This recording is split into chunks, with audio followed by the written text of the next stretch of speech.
번째 강연자를 소개해 드리도록 하겠습니다.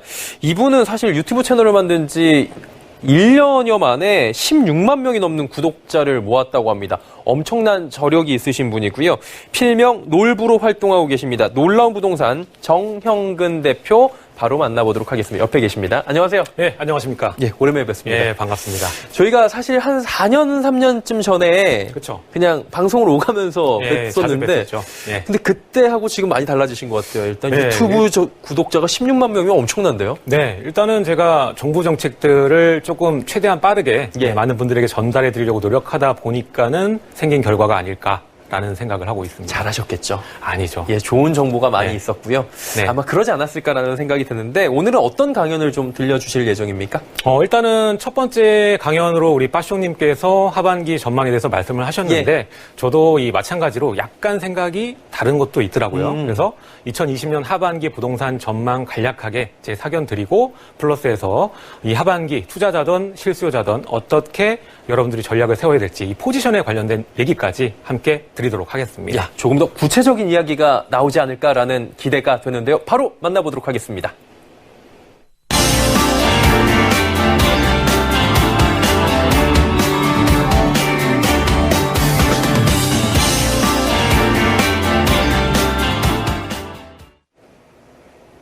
네, 반갑습니다. 예, 놀라운 부동산 유튜브 채널 놀부입니다. 자, 오늘 이렇게 여러분들을 만나 뵙게 되었는데 이렇게 온라인상으로 실시간 TV로 만나 뵙게 되어서 너무나 감사드립니다. 앞으로 종종 이런 시간 갖도록 하겠습니다. 지금 이 많은 분들이 궁금해 하실 텐데 2020년 하반기는 어떻게 시장이 흘러갈지 궁금하실 거고 저 또한 어떻게 될지 전망은 하고 있지만 실제로 어떻게 될지 굉장히 주목하고 있는 상황입니다. 자, 일단 2020년 하반기에 어떻게 부동산이 움직일지 전망하기 앞서서 그 전망의 토대가 되는 이 요인들에 대해서 먼저 살펴보도록 하겠습니다. 이 요인들을 잘 여러분들이 숙지만 한다면 올 하반기 전략 아주 잘 세우실 수가 있겠죠. 그러니까 주목해서 한번 살펴보도록 하겠습니다. 자, 지금 나오는 이 표를 보시게 되면은 제가 4가지를 꼽아왔습니다. 4가지 여러분 보시게 되면은 중요한 내용들이긴 하지만 이 첫 번째가 가장 중요합니다. 이 공급과 수요죠. 당연히 어떤 재화든 이 공급과 수요에 따라서 공급이 많던 수요가 많던 거기에 따라서 가격은 움직일 수밖에 없겠습니다. 자, 그리고 나머지 3가지가 있는데 이 3가지도 결론적으로는 이 공급과 수요에 영향을 미치는 그런 요소이기 때문에 여러분들이 이 요소들이 어떻게 반응할 건지 보시게 되면 하반기 부동산 튼튼하게 준비를 하실 수가 있을 겁니다. 자, 첫 번째 공급과 수요부터 먼저 보겠습니다. 자, 일단은 가장 중요하게 우리가 생각을 해야 되는 것은 이 공급량을 볼 때 많은 분들이 신규 입주량만 가지고 공급이 많다 적다 판단하시는 분들이 상당히 많습니다.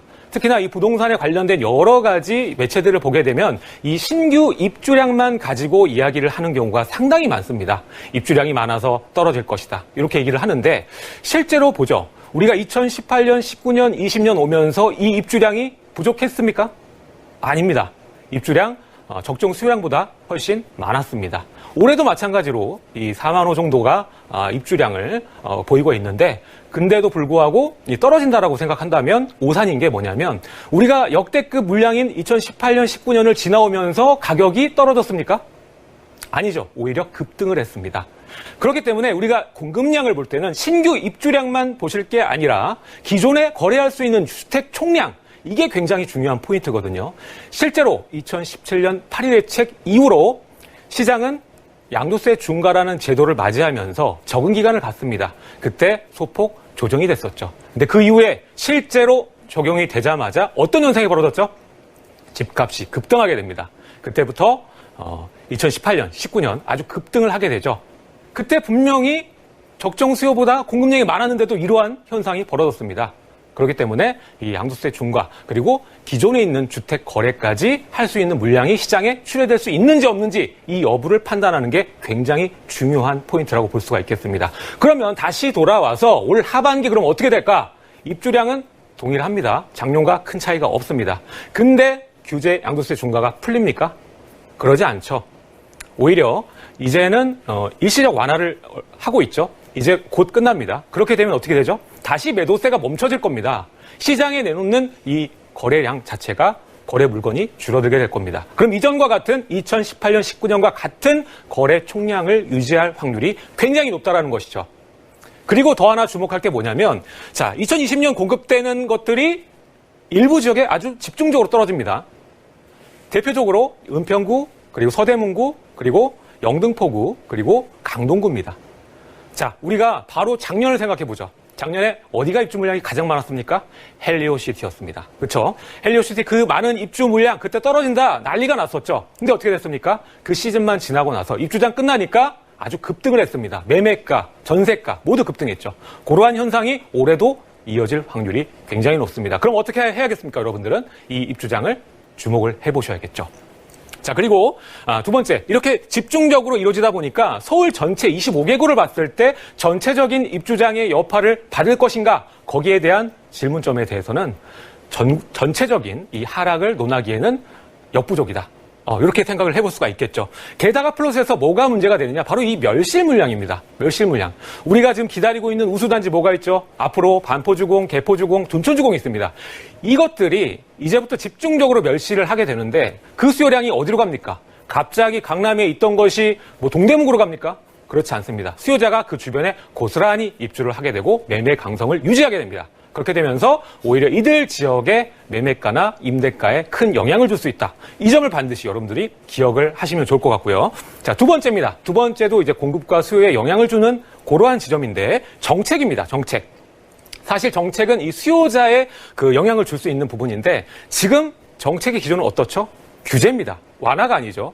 뭐 일부 완화책은 있었습니다만 아주 극히 일부죠. 그렇기 때문에 규제가 계속되는 상황이라고 볼 수가 있겠고 여기서 추가로 규제가 또 안 나온다는 보장이 없습니다. 특히 우리가 116 규제에서 보시다시피 대출 규제로 인해서 대출받을 수 있는 총량이 줄어들었습니다.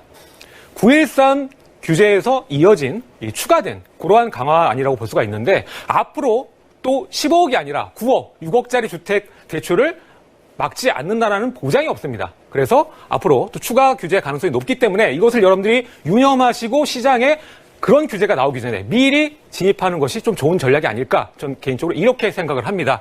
자, 다만 문제가 뭐냐면 이제 10억 초과되면 대출이 안 나옵니다. 그러다 보니까 이 수요자층이 당연히 줄어들 수밖에 없죠. 지금 만약에 한정된 자본을 갖고 있다면 이들 우수 지역에 진입하는 방법은 레버리지, 그러니까 전세를 활용해서 끼워놓고 미리 사두는 전략밖에는 유효하지가 않습니다. 따라서 이 상승의 그 모멘텀이 될 수 있는 수요자층이 굉장히 얇아진 건 정확히 사실이기 때문에 이러한 주택지가 몰려있는 지역의 수요자는 약간 감소할 수밖에 없는 상황이다. 이것도 여러분들이 기억해 주셔야 될 점이고요. 자, 세 번째입니다. 세 번째는 경제, 그러니까 대내외적인 경제 상황이죠. 이 많은 분들이 얘기할 때 경제 상황이 이렇게 안 좋은데 왜 집값만 올라가? 이렇게 얘기를 합니다. 물론 맞는 말입니다. 다만 문제가 뭐냐면 우리가 역발상을 해야 됩니다. 우리가 이렇게 경제가 안 좋으면 사람들이 갖고 있는 유동성을 가지고 투자를 많이 하지 않습니다. 투자를 많이 하기보다는 안전자산에 많이 몰리죠. 대체적으로 금이나 달러 이러한 자산들 보면은 요즘에 큰 폭으로 오른 모습 볼 수가 있겠죠. 부동산도 마찬가지입니다. 우수 입지에 미리 사놓게 되면은 장기간 보유했을 때 이 자본을 습득할 수 있다라는 것을 너무나도 잘 알고 있기 때문에 요들 지역을 중심으로 계속적인 상승과 보합을 유지하고 있는 것이거든요. 그래서 이 점도 여러분들 생각해 보셔야 될 거고 또 두 번째로는 경제 상황이 안 좋기 때문에 또 역발상 해봐야 되는 게 뭐냐면 지금 정부의 당면 과제는 경제 지표를 위로 올려야 됩니다. 이 과정에서 퍼센테이지를 올리기 위해서는 바로 부동산도 뗄래야 뗄 수가 없죠. 그중에서 이 건설 부분에 있어서 주택을 늘려가는 방안이 아닌 이 토목에 관련된 그런 활성화가 이어질 것이다. 일자리 창출을 위해서 이 대규모 개발 프로젝트, GTX도 마찬가지고 여러 SOC 사업들이 이런 부분을 얘기하시는 거고 그리고 올해나 내년이나 이 정권의 안에 있는 시기에는 이러한 사업들이 굉장히 빠른 속도로 진행될 확률이 굉장히 높다. 그럼 여러분들 어떻게 되겠습니까? 이런 대규모 개발지 밀어주는 자리에 최대한 빨리 여러분들 진입하시는 것이 올바른 투자 전략이라고 볼 수가 있겠죠. 자, 네 번째입니다. 네 번째는 이제 수요자의 심리가 되겠습니다. 수요자의 심리 같은 경우에는 당연히 2019년장 보시게 되면은 투자 수요는 감소한 게 확연하게 서울시장에 드러났죠. 근데 이 투자 수요의 돈이 어디로 갑니까? 절대 그렇지가 않죠. 이 돈들 그대로 가지고 비규제 시장 찾고 풍선 효과 나오고 또 맞고 또 풍선 효과 나오고 이런 상황이거든요. 그러다 보니까 우리가 이 자본에 대해서 절대 묻어두고 가시면 안 되는 겁니다. 이 자본이 어디로 향할지 여러분들이 체크를 하셔야 된다는 거죠. 자, 그리고 두 번째, 2019년장 아까 말씀을 드렸는데 특히 이 3040 세대들이 청약 점수가 안 되다 보니까 기존 주택을 많이 매수했습니다. 아까도 말씀드렸지만 주택 거래량이 굉장히 적다. 물건이 출회되는 양이 적다고 말했는데 이들 물량을 이 3040 세대가 적극적으로 담으면서 가격이 소폭 상승했습니다. 그렇기 때문에 올해도 지금 규제의 결이나 주택 총량이나 다 비싼 상황입니다. 게다가 플러스에서 금리는 낮아져 있죠. 그러다 보니까 금리가 낮아진 상황에서 보유할 수 있는 체력이 되기 때문에 굳이 팔아야 될 이유가 현재는 없는 상황이라는 겁니다.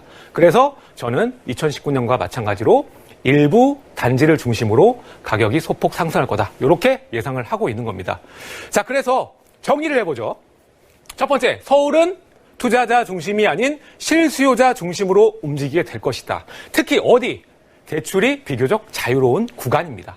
실제로 요즘에 어디가 거래가 많이 되죠? 6억 이하의 주택이 상당히 많이 거래가 되면서 중위 아파트 가격은 오히려 올랐습니다, 지금. 이것을 여러분들이 아셔야 돼요.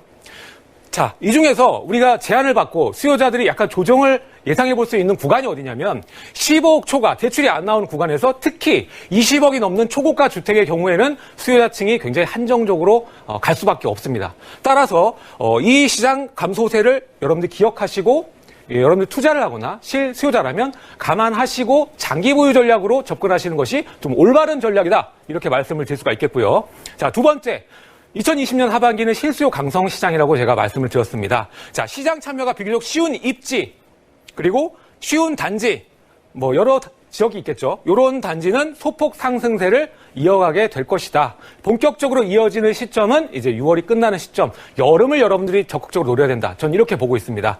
특히 이제 6억 구간도 있고 9억 이하 활성화 될 것이고요. 이제 6억 이하짜리 레이스가 끝났기 때문에 다음은 또 9억 이하와 15억 관련된 이 단지입니다. 그리고 세 번째는 전국적인 분위기예요. 이게 중요한 부분이거든요. 자, 전국적으로 미분양이 계속적으로 해소가 되면서 어떤 현상이 벌어지느냐? 임대가도 지금 오르고 있습니다. 전국적으로. 그리고 이 구도심의 신축. 지금 이 특징이 뭐냐면 우리 전국적으로 봤을 때 우리가 광역시나 이런 도시를 보게 되면은 이 아파트 거주 비율이 70%입니다. 대략적으로. 근데 오래된 구축 비율이 40%예요. 이들이 아파트에서 이사 가면 어디로 갑니까? 다시 아파트로 갑니다. 그렇기 때문에 이 신축 분양 열기 그리고 신축의 강성은 그대로 이어집니다. 그렇게 되면 어떻게 되느냐? 주변에 있는 아파트까지 가격이 같이 일제히 올라가게 됩니다. 그러면 수요자들은 어쩔 수 없이 임차 시장으로 갈 수밖에 없겠죠. 이 현상이 2020년 하반기에 나오게 될 것입니다. 자, 그러면 우리가 투자자에 맞게 제가 포지션을 한번 제안 드려보도록 하겠습니다. 첫 번째는 실수요자입니다. 내 집 마련하셔야 되는 분들. 자, 첫 번째, 청약 점수가 높으시다. 70점대다. 그러시다면 당연히 이번에 청약 시즌을 노리셔야 됩니다. 분양가 상한 이전에 민원의 분양이 한창일 때 우수한 단지들 굉장히 많죠? 적극적으로 노리십시오. 많은 분들이 생각을 약간 틀리게 하는 게 분양가 상한제가 적용되는 단지를 노려야겠다. 좀 더 싸게 해야겠다. 이런 생각을 하는데 뒤로 가면 갈수록 경쟁률은 치열해질 겁니다. 앞에 단지가 끝났으니까.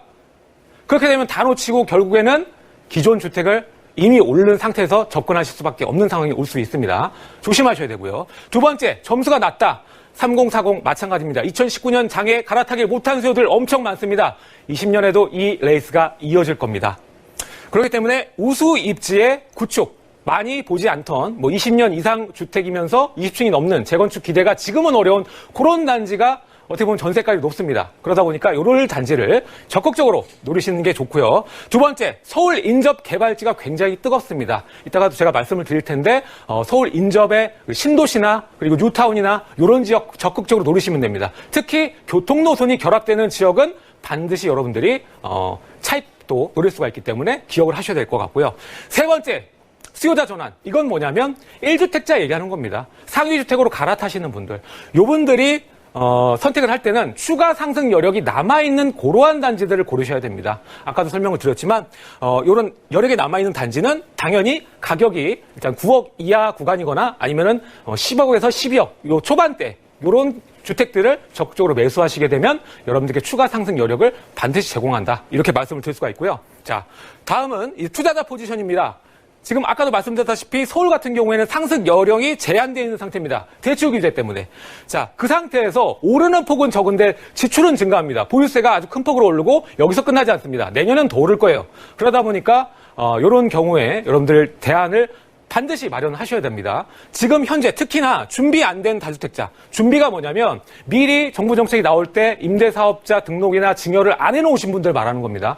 이런 분들, 그리고 신규로 또 투자를 서울권이나 규제 지역에 하려는 분들, 이런 분들은 사실상 이러한 리스크가 있기 때문에 주택수를 줄이는 게 좋다, 이렇게 말씀을 드리고요. 두 번째는 이제 비규제 지역을 절대적으로 노리시는 게 좋다. 아까도 말씀드렸지만 비규제 지역 노리면서 가면은 일단 레버리지가 가능하시고 뭐 전매도 가능하고 이러한 그 청약 물건이나 물건들이 많죠. 문제는 뭐냐면 이미 레이스가 한번 끝났기 때문에 여러분들이 비규제 지역 중에 우수한 지역을 찾기가 굉장히 어렵습니다. 그럴 경우에 그냥 남들 따라서 좋다고 해서 갔다가 나중에 마지막 수요자가 될 수도 있고, 그럴 경우에 역전세나 이러한 고통스러운 날들을 겪을 수가 있기 때문에 남들 따라하지 마시고 우수하고 앞으로 개발 모멘텀이 있는 지역으로 비규제 지역이라도 접근하시는 것이 안전한 방법이다, 이렇게 말씀을 드리겠습니다. 두 번째, 이거는 제가 비규제보다 더 강점을 드리는 얘기인데 뭐냐면 비주택 부동산 투자가 좋을 것. 제가 작년 강의에서 말씀드렸습니다. 비규제, 비주택 두 비를 여러분들이 유의해라, 이렇게 말씀을 드렸는데, 자, 비주택 중에서도 많죠. 이 상가도 있고 빌딩도 있습니다. 그 중에 여러분들 이 빌딩 같은 경우 요즘 인기가 굉장히 많습니다. 왜냐? 이 레버리지가 가능하기 때문에 그렇습니다. 자, 그래서 규제 자유롭고 비교적 우수한 비규제 지역이나 아니면 서울의 핵심의 비주택으로 접근하시는 게 옳은 투자 전략이다, 이렇게 말씀을 드리겠습니다. 자, 결론적으로 마지막으로 정리해 보겠습니다. 정리해 보면은 첫 번째, 소형주택 거래 강성이 2020년 하반기에 이어질 겁니다. 물론 여러분들이 구매하실 때는 저렴하게 매수할 수 있는 기회를 제공하는 게 구축 중에 대형이 여기에 포함이 되긴 하지만, 거래 강성을 유지하는, 거래가 잘 되는 황금성이 좋은 그런 주택은 여전히 소형주택이 될 것이다, 이렇게 말씀을 드릴 수가 있고요. 두 번째는 이제는 비규제 지역도 끝나고 빌딩 시장의 시대가 올 겁니다. 자, 특히 우리가 상가 전용 주택, 이런 상가와 주택이 결합되어 있는 것이 아니라 상업시설로 되어 있는, 근린생활시설로 되어 있는 그러한 빌딩을 매수하게 되면은 RTI라고 해서 일정 수준 월세가 나오게 되면 대출이 80%까지 나옵니다. 그래서 일정 지역, 마용성의 아파트를 살 돈이면은 빌딩을 하나 구매를 할 수가 있습니다. 그렇게 되면은 매매가 총량 자체가 높기 때문에 지가의 상승분을 반영했을 때 훨씬 더 큰 차익을 여러분들께 줄 수가 있기 때문에 요 공부를 여러분들이 하시면 큰 도움이 되지 않을까, 이렇게 생각을 해볼 수가 있겠고요. 세 번째, 이번 청약 시즌 밀어내기 분양 여러분들 놓치면 안 됩니다. 실제로 여기서 희비가 많이 엇갈릴 거라고 저는 보고 있고요. 서울과 인접 입지 당연히 보셔야 되고요. 네 번째는 이제 신축 입주장, 그래도 신축에 살고 싶다 이러신 분은 입주장을 반드시 노리셔가지고, 자, 은평 그리고 서대문, 영등포, 강동구를 기억하시고 절대적으로 여러분 접근하시면 좋은 전략이 되겠습니다. 자, 오늘 이렇게 2020 전략 설명드렸습니다.